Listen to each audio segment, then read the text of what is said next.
When I first started trading, I learned a lesson quite early. And Apple specifically had phenomenal earnings come out, right? Brand new iPhone sales, just amazing records beat, right? And I was very new into the options trading. And I was like, dude, I'm about to make tons of money.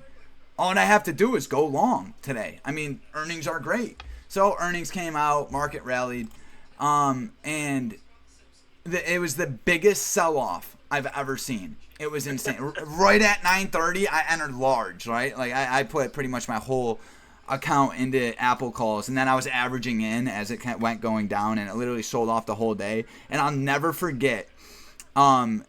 I was blown away. I cannot believe that this thing like buyers can't show any strength. And now looking back, obviously, sellers had strict control of market conditions. There was no reason to be going long at whatsoever. But at that time, I didn't have the skills that we have now. So I was just like, dude, this is insane. And then as I went on, and as we grew, I started to realize anything that happens in pre or post market, I can't allow it to affect me. And especially when it's a violent move, right? Like Friday was a perfect example of this. We got that pocket in between price and the 9, right? So that's how I define a violent move, right? Anytime we're getting a pocket here, that's something that continuation is very low probability.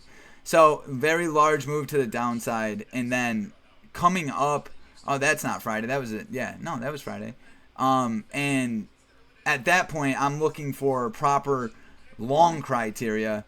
And it doesn't necessarily mean I won't trade with selling, but it's like, I'm going to be extremely hesitant trading with sellers there. And and it makes sense, right? Everybody's always trying, it's what they see last is what they assume that's going to keep happening, and just that's not always the case. But all right, let me see here. All right, let's break right into it. I'm going to go over to Monday,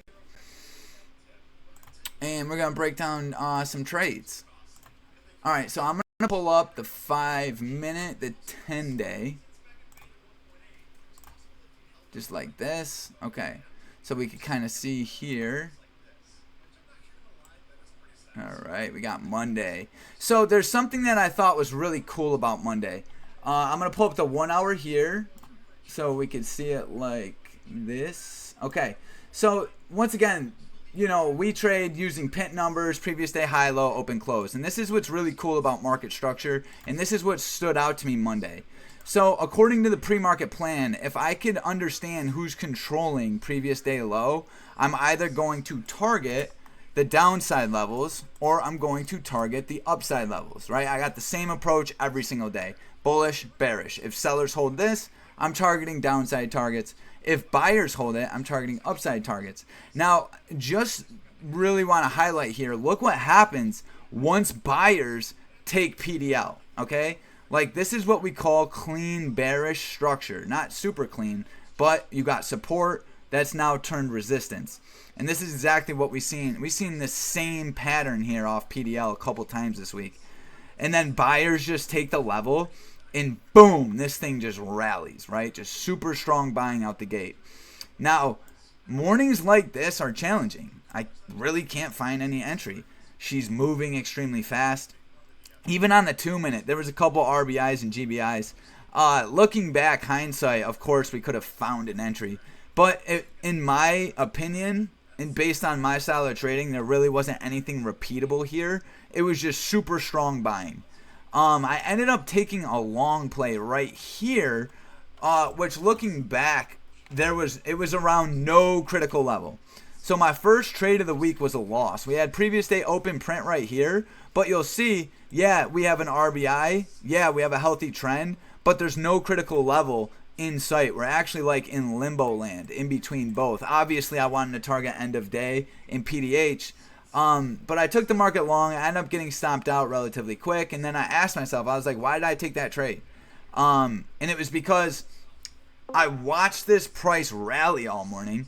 I couldn't find an entry, so I just kind of wanted to do something, right? And this is why it's important to ask yourself, why did you actually pull the trigger? okay? Because Monday's going to come, Tuesday's going to come, market's going to open, and we got to get down to the real reason why we actually pull triggers.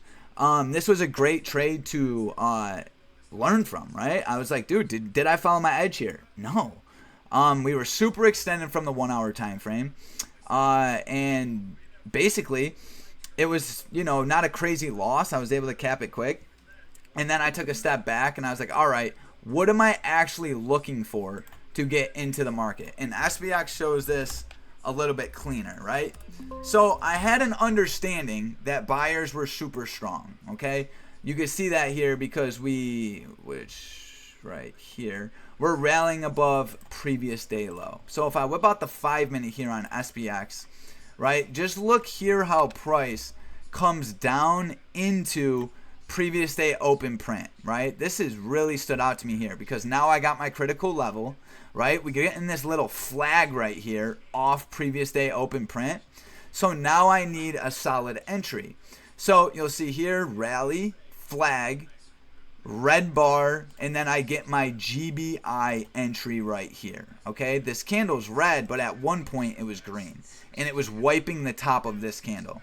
So at that point, I now go, okay, hey, I know buyers are showing enough strength here to ignore the previous RBI. I know we got nice buying here off previous day open print. My 1 hour starting to catch up a bit. And on the 2 minute time frame, I was getting a bounce off the 20 EMA.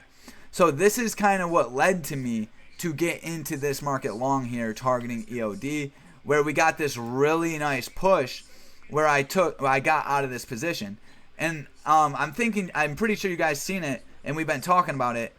It's really important in this market to be taking your profits at 25, 30%, 35%. This really isn't a home run market, in my opinion. Now, that could change Monday or Tuesday, but just the way price action's been currently, I'm just locking it in. And, I mean, once you get extended from that moving average there, I got a pocket. Pockets mean pullback. Do I want to hold through a pullback? Not on a SPX long, okay? I want to be in and out extremely quick. So, first trade, loss. Second trade, nice little hit. And then I'm looking at price and I'm like, okay, has anything changed here, right? Price kind of looks like this on SPY. EMA clouds holding extremely well. I think I mentioned before, if I whip out that 2 minute, you guys are going to see here, just look at how it's being respected. Todd said it best. He goes, someone was like, hey, Todd, how do you know which moving average to use? He goes, the one that's being respected, okay? The 2 minute 20 doesn't always get respected, but when it does, we should be watching that, okay? It's one of those philosophies, right, where it's not a one size fits all. You just got to learn to spot what's actually being respected. And in this one, it worked perfect. We had a nice bounce here off the 20 on the 5. Right, we got that clean red bar here that was ignored. I actually entered into this around 12:02. So on this candle right here, I was in the market long because in my mind I'm going, all right, do sellers have this? No. Where's my next upside target? EOD, PDH. What's the 5 minute look like? What's the trend look like? Right, we're hugging price. We're not extended. This was a beautiful long play. I was super pumped on this play. Let me ask you one thing, Josh. Yeah, go ahead. You said that you saw that sellers didn't have it. So in your eyes, you looked at that chart, you said, okay, sellers don't have it. What did you see that made you think that sellers did not have it? That's a great question. All right, so my second long play was right here, okay? And I asked myself, why did I take this long? It's because this red candle right here was ignored, right? So now, in my mind, until this section gets invalidated, I must target EOD. It comes from the 50-50 perspective, the pre-market plan of, if buyers take PDL, I target pre-OP. If buyers take pre-OP and we have a healthy 1 hour trend, I target EOD, right? So in my mind, I gotta stay bullish when the market looks like this, until otherwise. And once this red bar here was ignored, that right there tells me, hey, buyers are in control here. And then we get that push. Yeah, we got a large red candle right here, but this is just a retest of this level, right? So until I smell weakness right here, I gotta trade with buyers. I hope that makes sense. And the EMA cloud too. The EMA cloud too was just being respected. I mean, once again, right? We might be entering a supply zone, but what's currently happening, right? Who's currently in control? We're just decimating critical levels. Buyers are here. EMA cloud strong, and honestly, the 2-minute 20. The 2-minute 20 was a clean indicator here that really helped me understand, hey, like this is being respected here. We're getting these crazy wicks, but I wasn't getting those on SPX. You can see here, SPX chart. We weren't getting any of those wicks. But yeah, it's kind of just trade with the trend until the RBI gets invalidated. And that just... Yeah, the clouds look super different on SPX there. Like I can clearly see on SPX it changed from red to green. Yep. But when you actually look at SPY, it was just hella green like the whole day. Yeah. And that's SPX is a phenomenal tool. Even if you don't trade SPX, I highly recommend watching it. I mean, and it's one of those things. It's not like SPX is better than SPY, right? It's like you learn to spot patterns on specific tickers, and just like, when you spot these patterns, because that's all an edge is, right? Is learning to spot pattern. That gives you a higher probability of one thing happening over another. All right, yeah, so that was Monday. Just really, EMA cloud helped me out a lot there. And just that bounce off previous day open print was really good as well. Tuesday, let's go into Tuesday PA. Tuesday PA was some garbage in the morning. I was able to lock in a really good short play though. Right here in the morning, if I flip back to the 5-minute, and once again, right, like our expectations just got to kind of be in check, right? Not every trade's going to be, perfect, especially in this market. But when I get my edge, I've just programmed my mind to take it. So you'll see here, we're getting a green bar, and at one point, this candle was completely red. So once this candle turns red, I'm getting ready to get in short, and the market rallies up on me, right? So I wasn't ready to immediately get into the trade here. I was actually driving my daughter. I just dropped my daughter off at school. I'm watching my phone. I'm getting ready to go short, and then this thing pops up on me. And then once we come into the 50 here and start to reject, I enter into the market short, and I capture a pretty nice move here for about 80 cents, about $1, where I then trim my position, 90% of my position, and then I get out of the rest of my position on this trade. And this is just one of those setups where it wasn't beautiful. As a matter of fact, this thing, if you weren't quick with it, you weren't going to be able to lock it in. But I was thankful of my ability to kind of be like water in this scenario, right? Like we talk about that a lot. We got to be able to enter in positions and trim accordingly, right? Anytime it's weird, you start to get weird intuitions. I'm sure a lot of veteran traders here can relate. Anytime you get a really quick move, and this doesn't really look like a quick move, but if you whip out a 2-minute, you'll see this drop happened very quick. And you could actually see here the 9 is about 80 cents away from where price was, right? So it was a really quick move that helped me get out of the position. Maybe it was because I was driving too, where I really wasn't trying to stay in this that long. But I was able to capture a short play there off open print, and then price came up. There really wasn't no other play for me up until right here, where I was able to,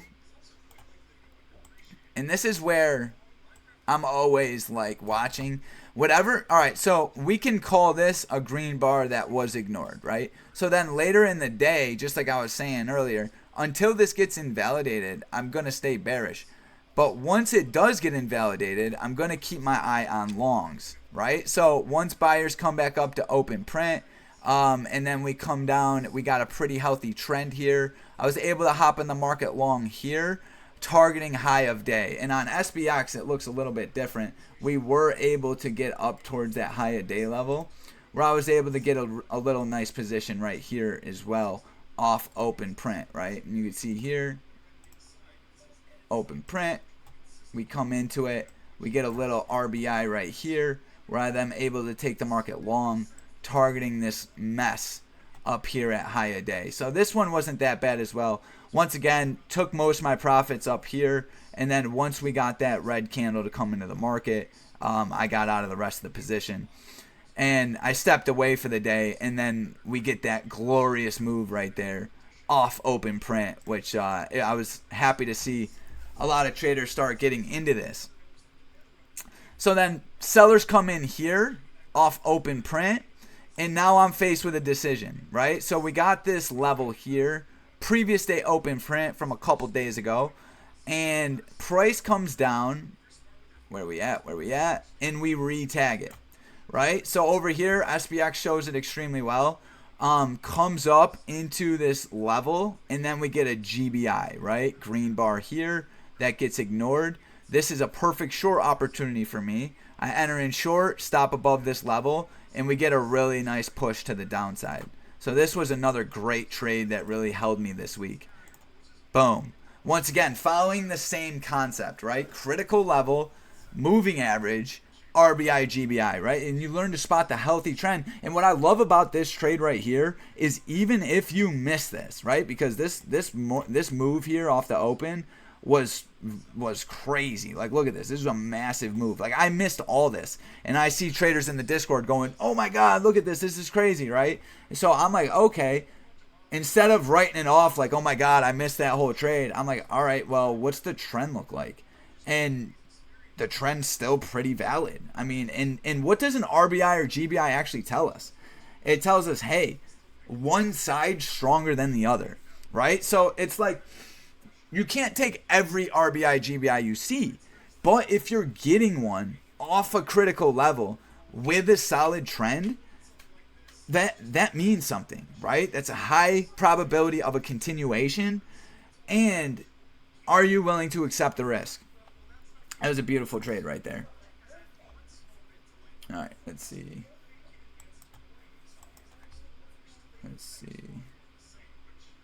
Okay, next day.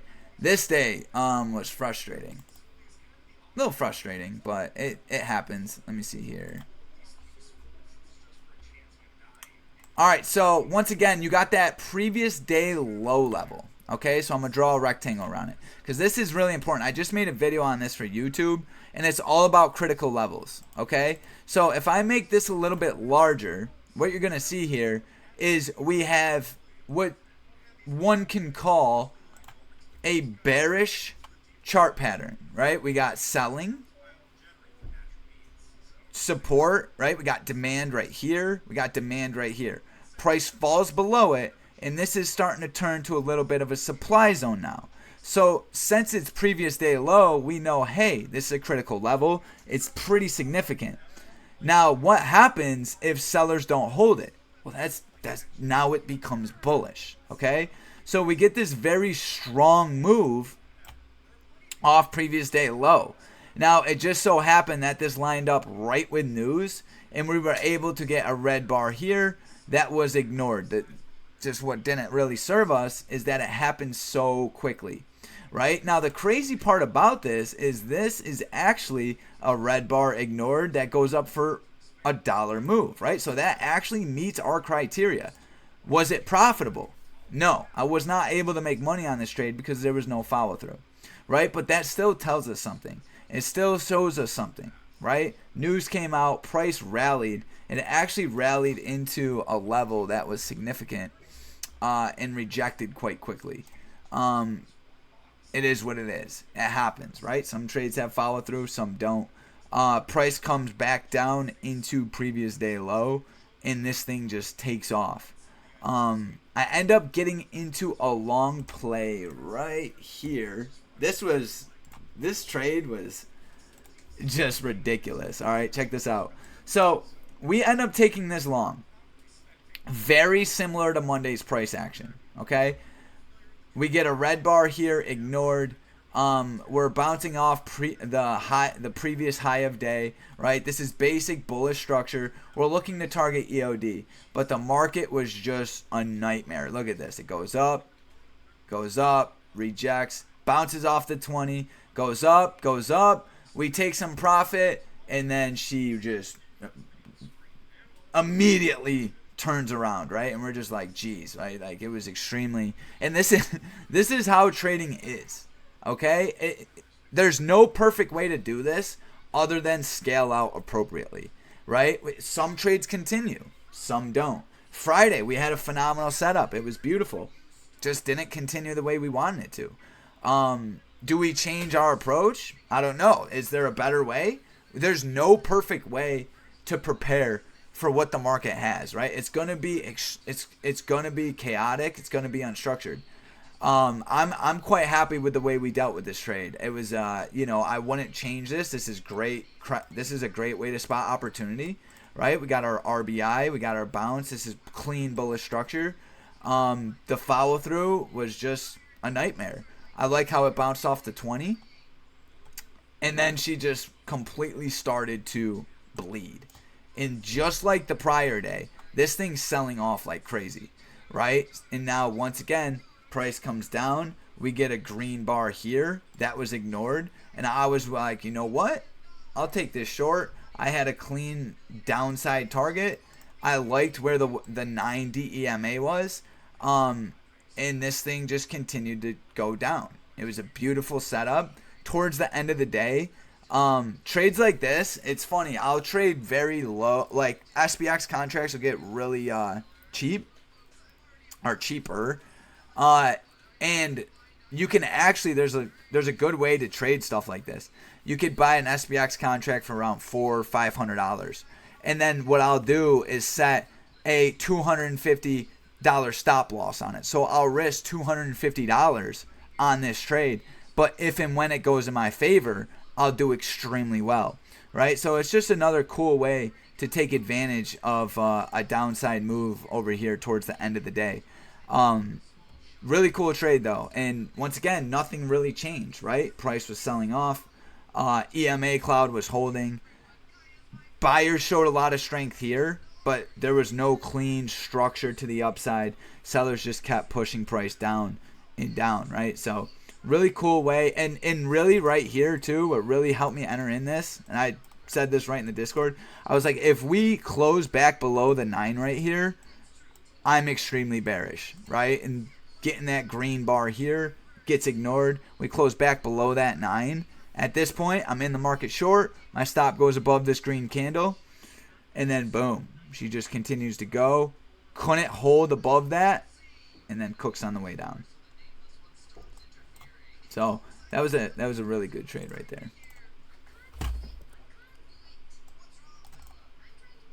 All right, and then Friday.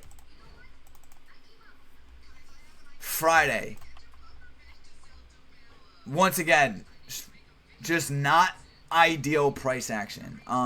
But this is the reality of our market. We can't really change that. All we could do is make sure our approach is there and we execute it. I think we did a phenomenal job doing this. Price falls drastically here in pre-market. We have a really high upside target right here at previous day low, right? So this level right here is PDL. It also aligned with a daily time frame level that I want to show you, because this is what really helped me this day. If I whip out the daily, you'll notice here PDL lined up with this guy, right? So hold on a second.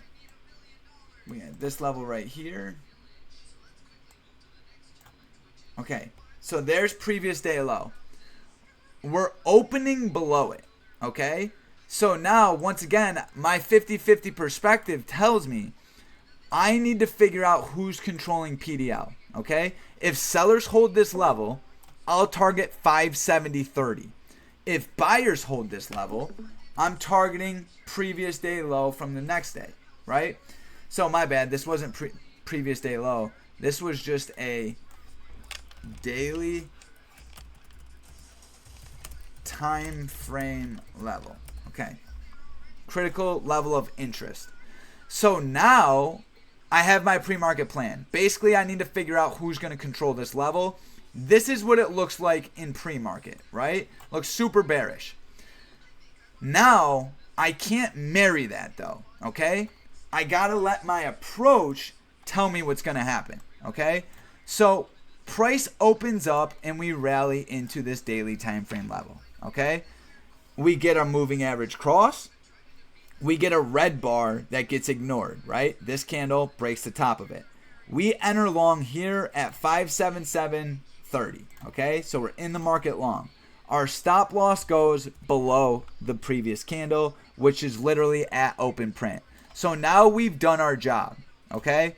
Now all we could do is manage the trade, okay? Price rallies up, and it's just crazy. Like at one point, I'm like, dude, once I entered in this, sellers came in. I'm like, yep, I'm going to get stomped out.